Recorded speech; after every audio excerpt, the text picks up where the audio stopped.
Never lend to family or never lend without first asking a few questions. Personally, I think that if people are going to ask to borrow money from you, then you have every right to ask questions. And where are we going to learn this, you guys? You're going to learn this by watching an episode or at least reviewing an episode clip of Judge Judy. Welcome to another episode of Archie's Briefings, you guys. I'm Arshelle Branch. And like I said, we're going to do a little quick video review of a Judge Judy episode. Huge fan of Judge Judy.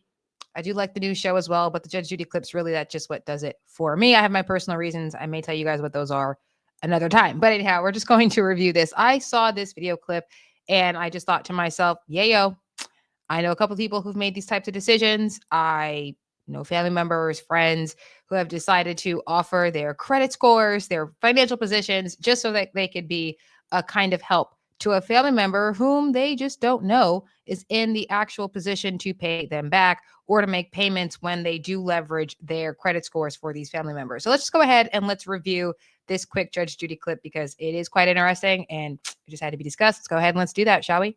All right, you guys. So this is the clip here. It says man denies swindling sister, part one. We're not going to watch the whole thing. We're just going to watch a couple of portions just so we understand what the whole reason for why we are covering this video today. Let's go ahead and let's run it, okay? Is suing her brother, 24-year-old Gabriel's brother, for missed car payments and tickets on a car that's in her name. Mr. Strother, the defendant is your brother. I'm going to start with him.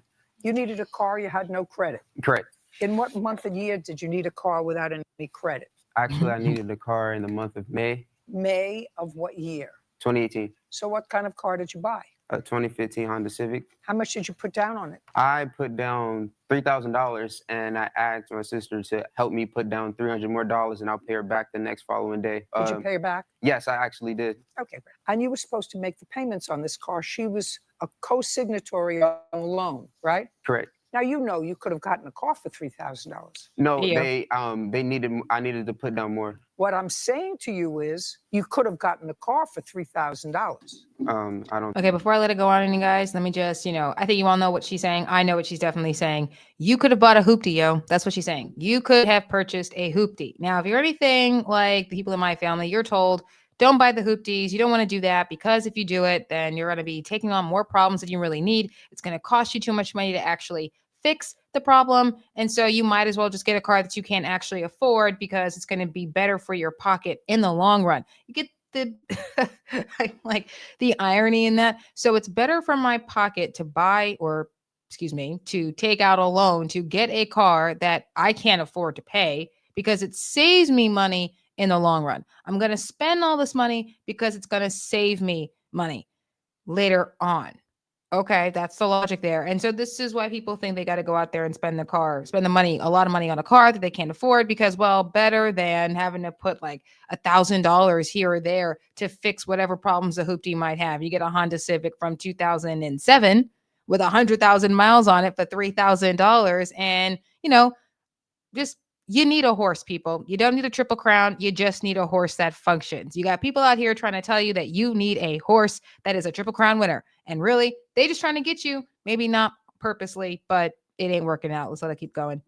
I think so. Not a 2015 car. You could have gotten a 2009 car. Well, that's the car that I had to put down $3,300 and I asked her to pay me. You're not getting it. Are you not following me? No, he's not. No. You could have bought what you could afford. I see what you're saying. She gets Now it. you see what I'm saying? Yeah, I see what you're saying. Yes. But instead of buying Okay, a car that you could afford, you bought a car that you couldn't afford unless you involved your sister in the transaction. Well, just for the deposit. I could afford the car. It was just for the deposit. No, you needed her involved in your transaction because they wouldn't give you a loan. Well, I mean, I had majority of the money put down. It's just not that I only needed $300. I paid her back the next day, so it wasn't something that I couldn't afford. And then plus, I was able to make the payments throughout the whole time I had the car. Okay. So we know he could have bought a car for $3,000. He didn't.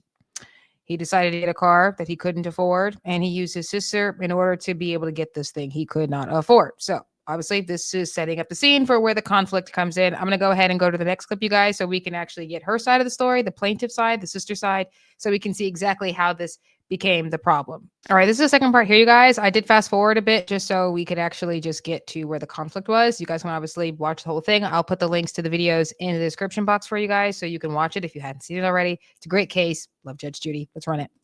What happened to this car? The car was actually repossessed in the month of September, the year 2018. What were the car payments? Just over 420 and a few change. That's a lot of money. That could be rent someplace. Right. Said See, that's why I 420 say you could have spent the $3,000 that you had to and buy bought something maybe a you can junky car, afford. but it could have gotten you to and fro. You only had the car that you paid for in the month of June, July, August, September, Absolutely. October, November, and December. So you actually, according to you, paid for the car for 7 months. Right. That's what you say. Your sister says no, but that's what Not you at all. said. Yeah, that's correct. Now, who do you expect to get stuck with this loan?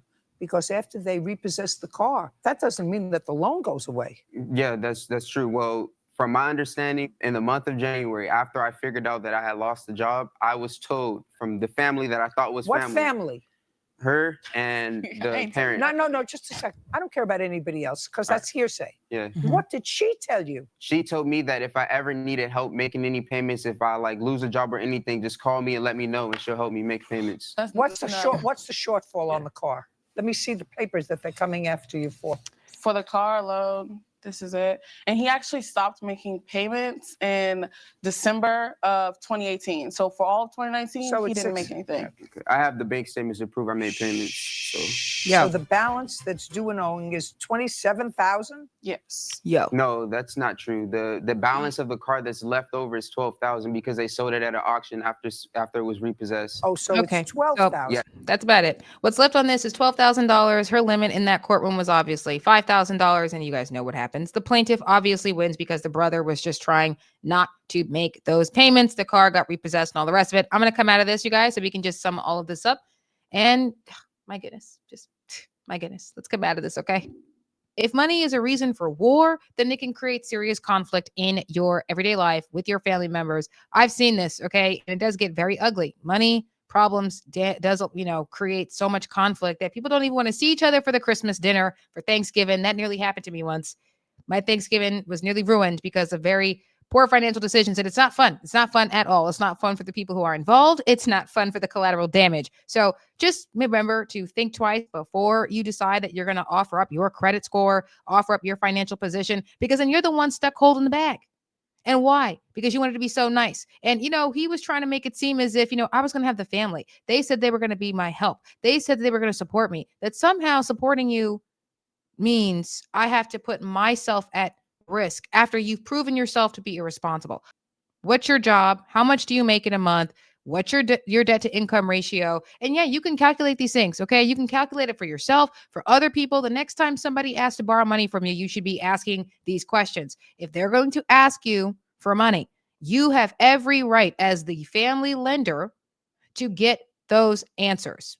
If they feel like you all up in their business, well, then they got no business asking you to for money.